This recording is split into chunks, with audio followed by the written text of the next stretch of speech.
जातविरहित समाज तयार व्हावा आणि त्यातून मग एक हिंदू का असो ना, म्हणजे 18 पगड जातीतून काय तयार होत होतं, तर एक हिंदू तयार होत होता.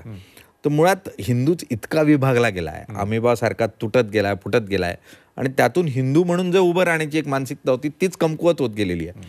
अशा परिस्थितीमध्ये अनेक प्रयत्न झाले.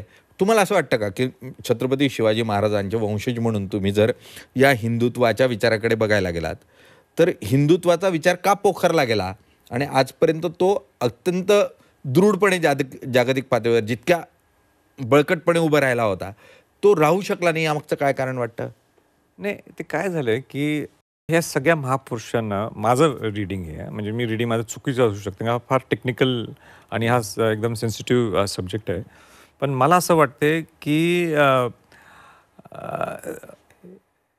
हिंदूच्या बद्दल it's a way of life. म्हणजे हिंदू म्हणण्याचं म्हणजे एक जगण्याचा एक प्रोसेस आहे तो सगळं, संस्काराचा प्रोसेस ओव्हरऑल सगळं. पण सगळ्यांनी आपापल्या पद्धतीने त्याला कनेक्ट केलेलं आहे. म्हणजे कोणती म्हणायचे की शाहू महाराज हे नास्तिक आहेत.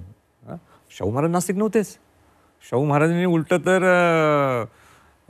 सगळ्या म्हणजे जसं सत्यशोधक समाजाला चालना दिली, तसं आर्य समाजाला सुद्धा त्यांनी तेवढंच प्रोत्साहन दिलेलं आहे.